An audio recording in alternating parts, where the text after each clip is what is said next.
Hello there. Joe Valley here, talking to you about the Empower Papa class Dad Certified.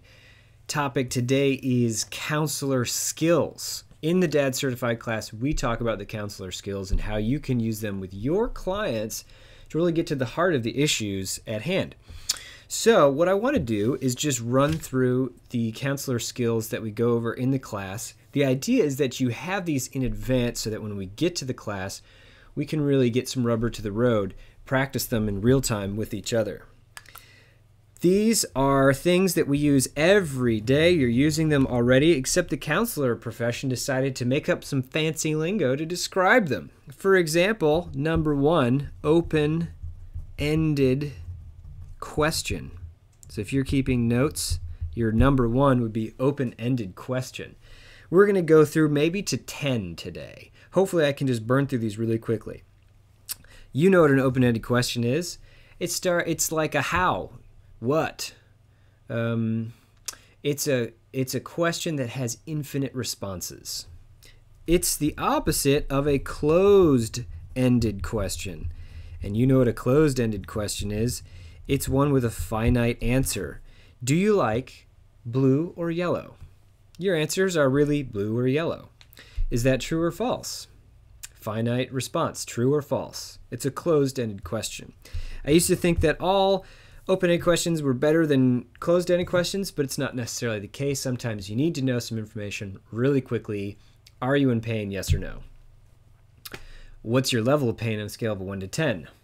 That's called a scaling question. We'll make that be number 3. Scaling question. I do this a lot. What's your motivation? What's your confidence in connecting with your clients on hot button issues while you're using counseling skills? 10 is really confident. 1 is I'm going to change professions. I hate this, right? It's so uncomfortable. I'm not feeling confident at all. Scaling questions are great to figure out where people put themselves on a spectrum. Okay, so far, open-ended question, closed-ended question, scaling question for 1, 2, and 3. Number 4 is my favorite. I'm going to call this one attending. That's what the counselor people call, yep, yeah, ah. It's any sort of quick sound, yeah, that says, I'm paying attention to you, keep talking. That's what attending is called. So that's number 4. Number 5. I'm going to call this one, what's that when you do reflection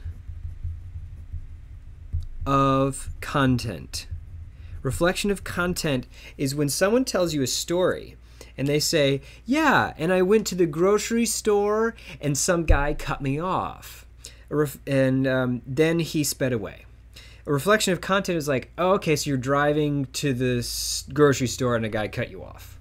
You're basically saying the same thing back. You can dig in a little bit deeper by doing a reflection of content with a question mark at the end, like, oh, he cut you off? Like, you can keep talking about that? I'm curious what that, tell me more details about that. See how it kind of goes up at the end? Oh, he cut you off?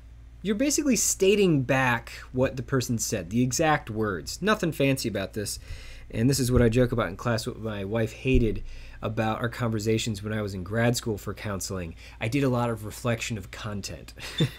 What would have been great is if I could have extended it with a nice open-ended question. What would that have been like?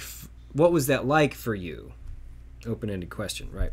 Okay, so the next one, number 6, would be reflection of feeling. All right, so reflection of feeling, can you imagine what that is? Reflection of content being just the words that they said. The reflection of feeling is stating back the words that describe their feeling state in that moment. So if we're talking about the grocery store guy cut you off story, the reflection of feeling in this situation would be something like this. Oh, and you were really angry that this guy cut you off.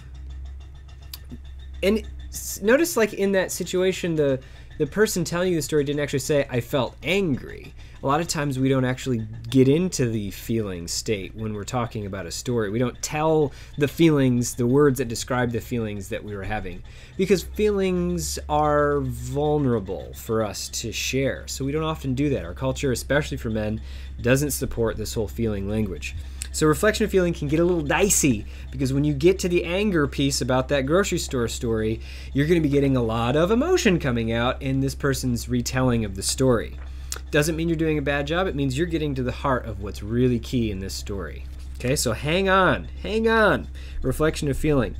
Number 7, I'm going to call this one a reframe, and I hesitate to describe this one very often because it can get a little dicey in the sense that reframe can sometimes mean to someone that you're not paying attention. Here's what it is. Reframe is like, oh, I don't see that it was bad to swerve your car. You were being safe by not being hit. No, I hear that you're feeling bad about yourself because you swerved your car, and I really see that as you being safe in the moment, right? That's a reframe. We can get into that in the middle of class. Ask me some questions about that. We can dig into it. A reframe is basically saying if you were feeling bad, they're doing work outside. If you're feeling bad about yourself, about something, here's how I see it. I don't necessarily want you to feel bad about it. We might have to end this video because that is super annoying.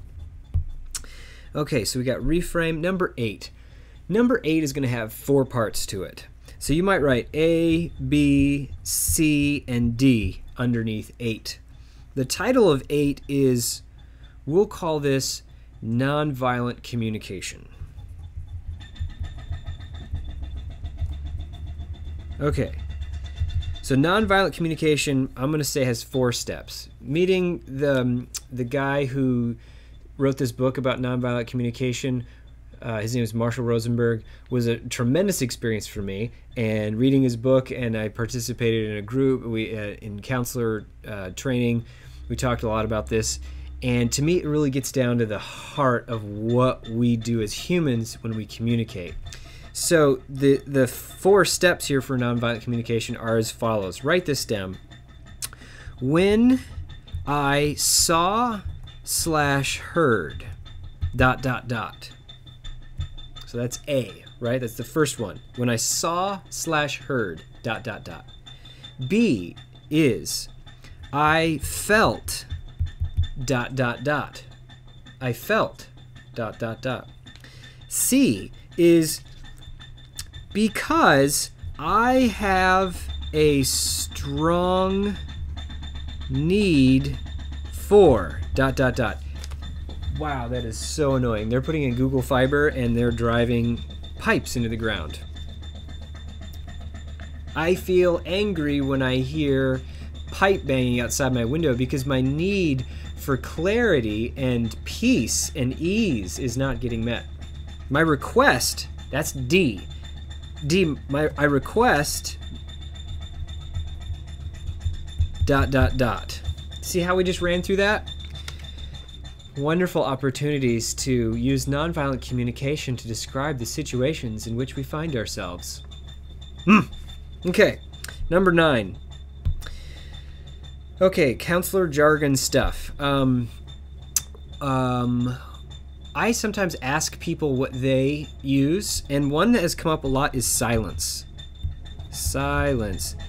And it's really key after you ask an open-ended question to use number 9, silence, to wait for the answer, especially if the question you're asking is getting really to an interesting point. Like, this is getting to like this pounding is so obnoxious. Silence is basically when you just wait for the answer, even if it's an awkward silence. So awkward. So awkward. Wow. Okay, we're only going to get to 9 today. A few new ones will come up in class. I encourage you to share them when we get to that point, and at least think about them until that point. What are some things that you use when communicating with your clients? I hope it's not banging on a pipe. Can you hear that? That is obnoxious. Okay, that's everything for today. Good luck practicing these amazing 9 things we've gone over. Counselor skills. communicating with people. I'll see you later.